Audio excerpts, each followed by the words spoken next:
ඔය නන්දි මිත්‍රයත් එක්ක කඩොල් ඇතා තරහයි. මොකද හේතුව? අර දල දෙකෙන් අල්ලලා දන ගැසුවා.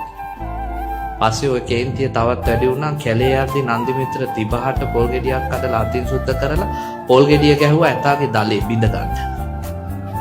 තවත් කේන්ති.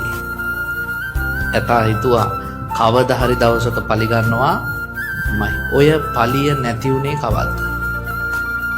විජිතපුර බලකොටුව බිඳින දවසේ කඩොල් ඇතා කුඹස්තලෙන් ගහනවා විජිතපුර බලකොටුවට සොලීන්. ද්‍රවිඩයන් අර ප්‍රාකාරයේ උඩ ඉඳගෙන යකඩ රත් කරලා ලෝදිය වක් කරා කඩොල් ඇතාගේ කුඹස්තලෙ. චිරි චිරි ගාලා පිච්චෙද්දි කඩොල් ඇතා පැන්නා වතුර ඇලට. එහා පැත්තේ තියෙන ඇලට පැනලා වතුරේ ගිරීලා ඉඳිද්දි කඩොල් ඇතා අපේ දුටුගැමුණු මහරජුරුව වතුරට බැහැලා කඩොල් ඇතාගේ කුඹස්තලයට අත තියලා කියනවා මගේ පිනට පහළ වෙච්ච පුතේ. තව එක වතාවක් ලක්රජය දිනා ගන්න උදව් කරාපා. මේ වතාව මට උදව් කළොත් උඹ මෙතනින් එහාට සියලු බැඳීමෙන් නිදහස්. ලක්රජයෙන් ඔබ පුදනවා. එනිසා මගේ පිනට පහළ වෙච්ච පුතේ එක වතාවක් උදව් කරාපා. කඩොල් ඇතා මොකද කරේ?